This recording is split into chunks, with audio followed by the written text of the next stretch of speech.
میں آج تک اس مشکل میں ہوں۔ اس مصیبت کو مجھ پر نازل ہوئے کافی دن گزر گئے ہیں، بہت سے لوگوں سے رجوع کر چکا ہوں، کوئی بات سمجھ میں نہیں آتی کہ کیا کروں۔ جس مصیبت میں گرفتار ہوا ہوں اسے میں جانتا ہوں، میرا دل جانتا ہے۔ باغ پر چند لوگوں کو سامان کی نگرانی پر رکھا ہوا ہے جو کافی قیمتی ہے۔ میری سمجھ میں نہیں آ رہا کہ کیا کروں۔ ثنا کی وہی حالت ہے، راتوں کو اٹھتی ہے، درخت کی جڑ میں جا کر بیٹھ جاتی ہے۔ اب تو بچے بھی اس سے خوفزدہ رہنے لگے ہیں۔ مجھے خطرہ ہے کہ اگر یہ کیفیت زیادہ عرصے تک رہی تو کہیں بچوں کو کچھ نہ ہو جائے۔ یہ قصہ ہے دوست، میں نے تم سے ایک بات بھی نہیں چھپائی، صورتحال کی نوعیت کا آپ کو بھی اندازہ ہو چکا ہے۔ براہ کرم سوچ سمجھ کر جواب دیجیے کہ آپ میرے سلسلے میں کچھ کر سکیں گے یا نہیں۔ میں نے فوراً ہی کوئی جواب نہیں دیا، البتہ ناصر فرازی کے چہرے پر بھی خوف کی لکیر تھی۔ ہم لوگ بہت زیادہ بہادر نہیں بن سکتے تھے۔ میں نے البتہ اختر سے اس کے گھر کا پتہ پوچھا اور اس نے اپنا کارڈ نکال کر میرے حوالے کر دیا، پھر بولا، کیا آپ لوگ مجھے ابھی یہ بتانا پسند کریں گے کہ آپ اس سلسلے میں کیا کر سکتے ہیں؟ اختر صاحب، ابھی ہم کچھ نہیں بتائیں گے، لیکن بہت جلد آپ کو اس سلسلے میں تفصیل بتا دی جائے گی، چاہے وہ معذرت کی شکل میں کیوں نہ ہو۔ ٹھیک ہے، اب مجھے یہ بتائیے کہ مجھے آپ کو کیا پیش کرنا ہوگا؟ میرا مطلب ہے اس وقت آپ ہمارے ساتھ ایک کپ چائے پئیں، بس یہی ہمارا معاوضہ ہے۔ نہیں، میرا مطلب ہے، عرض کیا نا، ہم معاوضے کے لیے کام نہیں کرتے، کاش ہم آپ کی مشکل کو دور کر سکیں۔ اختر بہت متاثر ہوا تھا، البتہ اس کے جانے کے بعد ناصر فرازی نے ہنستے ہوئے کہا، وہ سوچ رہا ہوگا کہ ہم بہت اچھے کاروباری ہیں، اس طرح اسے دلاسا دے کر چائے پلا کر بعد میں اس سے کوئی بڑی رقم طلب کریں گے۔ اب یہ بتاؤ ناصر، کیا ارادہ ہے، کیا کرنا ہے؟ میں نے سوال کیا۔ محترم جناب قبلہ جمیل صاحب، بات اصل میں یہ ہے کہ ہم میں سے کوئی بھی عالم تو ہے نہیں، لیکن ظاہر ہے کہ ہم نے یہ ادارہ کھولا ہے اور جو بورڈ ہم نے لگایا ہے اس کی لاج بھی رکھنی ہے۔ بیچارے اسماعیل عباسی کو تو ہم نہیں بچا سکے کیونکہ وہ ایک روح کے انتقام کی بات تھی، لیکن کوشش تو جاری رکھیں گے۔ ہونا وہی ہے جو اختر اور ثنا کی تقدیر میں لکھا گیا ہو، لیکن بہرحال تھوڑا سا تجربہ، تھوڑا سا مشاہدہ بڑی کارآمد چیز ہوتی ہے، یہ تو کر کے دیکھ لیا جائے گا۔ گویا تم اس بات سے اتفاق کرتے ہو کہ وہاں جا کر صورتحال کا جائزہ لیا جائے۔ میرا تو یہی خیال ہے کہ پہلے کی مانند جس طرح ہم وہاں اس عمارت میں پہنچے تھے، بہرحال ان سارے واقعات کا اختتام دیکھ کر آئے تھے، اسی طرح میں سمجھتا ہوں کہ اب ہمیں اپنا یہ کام کرنا چاہیے۔ اگر کسی طور کامیاب ہو گئے تو واہ واہ، نہیں ہوئے تو اللہ کی مرضی۔ ٹھیک ہے، پھر یوں کرتے ہیں کہ جتنی جلدی ہو سکے اختر حسین کے گھر صورتحال کا جائزہ لے لیں گے۔ اور اس بات پر ہم دونوں نے بیک وقت اتفاق کر لیا، حالانکہ بیچارہ ناصر فرازی بھی یہ بات نہیں جانتا تھا کہ میری اصلیت کیا ہے۔ جسے وہ سمجھ رہا ہے وہ جمیل نہیں ہے بلکہ کوئی اور ہی شخصیت ہے۔ اس دن تو خیر ہم نے اختر کے گھر جانا مناسب نہیں سمجھا، تھوڑے بہت انتظامات بھی کرنے تھے، کوئی طریقہ کار منتخب کرنا تھا، میرے ذہن میں بہت سے وسوسے آئے تھے۔ بہرحال اللہ کا نام لے کر ہی فیصلہ کیا کہ جو ہوگا دیکھا جائے گا، ہمیں ہر قیمت پر اختر حسین کے معاملے میں الجھنا پڑے گا۔ رات کو ناصر فرازی سے اس موضوع پر گفتگو ہوئی اور یہ طے پایا کہ اختر سے رابطہ کر کے ہم اس سے کہیں گے کہ ہمیں کچھ وقت کے لیے اپنے گھر قیام کی اجازت دے دے۔ پھر میں بعد میں یہ نہ بتائے کہ ہم کس لیے آئے ہیں، ثنا کو یہ نہ بتائے کہ ہم کس لیے آئے ہیں، اور ثنا کو یہی کہے کہ ہم اس کے دوست ہیں جو یہاں قیام کے لیے پہنچے ہیں۔ اس کے لیے اختر حسین سے ملنا بہت ضروری تھا۔ حمید اللہ کو ہم نے یہ ڈیوٹی سونپی کہ وہ اختر حسین کے گھر جائے اور ہمارا یہ پیغام دے دے اور کہے کہ ہم اس سے ملنا چاہتے ہیں۔ چنانچہ حمید اللہ وہاں روانہ ہو گیا، اختر اس کے ساتھ ہمارے پاس آ گیا، چہرے پر وہی فکر منجمد نظر آ رہی تھی۔ آنے کے بعد بولا، میں تو یہ سمجھتا تھا کہ شاید آپ لوگوں نے میرے مسئلے میں رسک نہ لینے کا فیصلہ کیا ہے۔ نہیں، ہم نے آپ کے مسئلے میں حصہ لینے کا فیصلہ کیا ہے۔ آپ کام کرنے کی بات کر رہے ہیں، اس کا بہت بہت شکریہ، لیکن میں ایک عرض کرنا چاہتا ہوں، یہی کہ ہم اپنے ہر فعل کے خود ذمہ دار ہوں گے۔ کاش میرے گھر میں آپ کو کوئی نقصان نہ پہنچے۔ اچھا، اب ان باتوں کو چھوڑیے مسٹر اختر، ایک بات بتائیں، ہم آپ کو حسن کہیں یا اختر؟ یہ آپ کی مرضی ہے۔ میرا خیال ہے اختر زیادہ اچھا لگتا ہے۔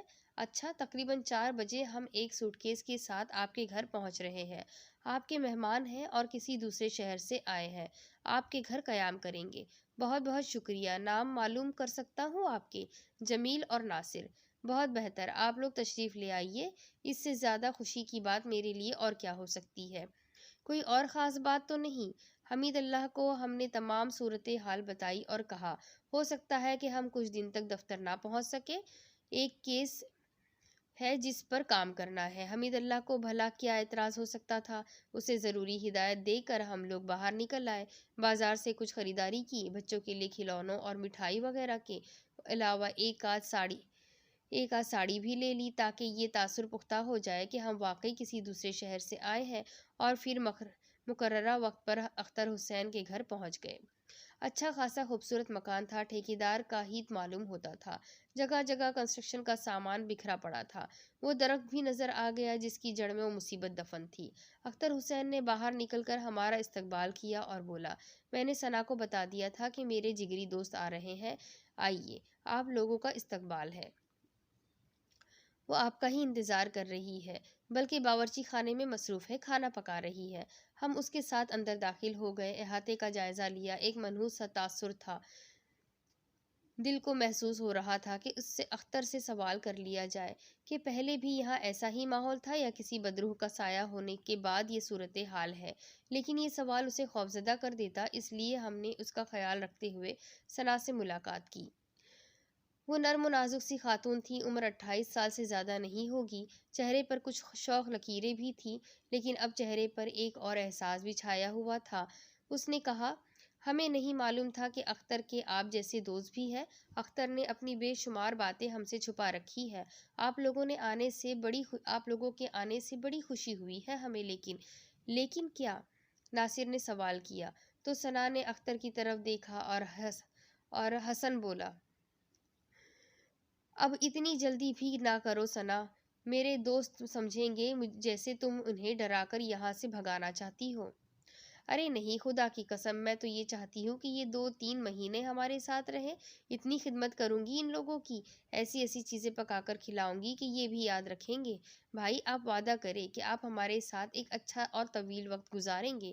بھابھی، کھانے پینے کے تو ہم بہت شوقین ہیں، لیکن بزرگوں کا کہنا ہے کہ اگر عزت کرانی ہے تو 2 دن مہمان رہو، 4 دن مہمان رہو، اس کے بعد شرافت سے چلے جاؤ، اس سے پہلے کہ میزبان باہر پھینکوا دے۔ ان باتوں پر دونوں میاں بیوی خوب ہنسے اور پھر ثنا نے کہا، چلیے بھائی، ٹھیک ہے، اگر آپ ہماری نگاہوں میں فرق پائیں تو چلے جائیے، مگر شرط یہ ہے کہ جب تک ہم آپ کی خدمت کرتے رہیں آپ جائیں گے نہیں۔ چلے ٹھیک ہے، یہ فیصلہ بعد میں ہو جائے گا۔ اب یہ بتاؤ، مہمانوں کو ٹھہرائیں گے کہاں؟ عمارت اندر سے کافی اچھی تھی، کیونکہ اختر خود کنسٹرکشن کا کام کرتا تھا، اس لیے اس نے گھر بھی بہت اچھا بنوایا تھا۔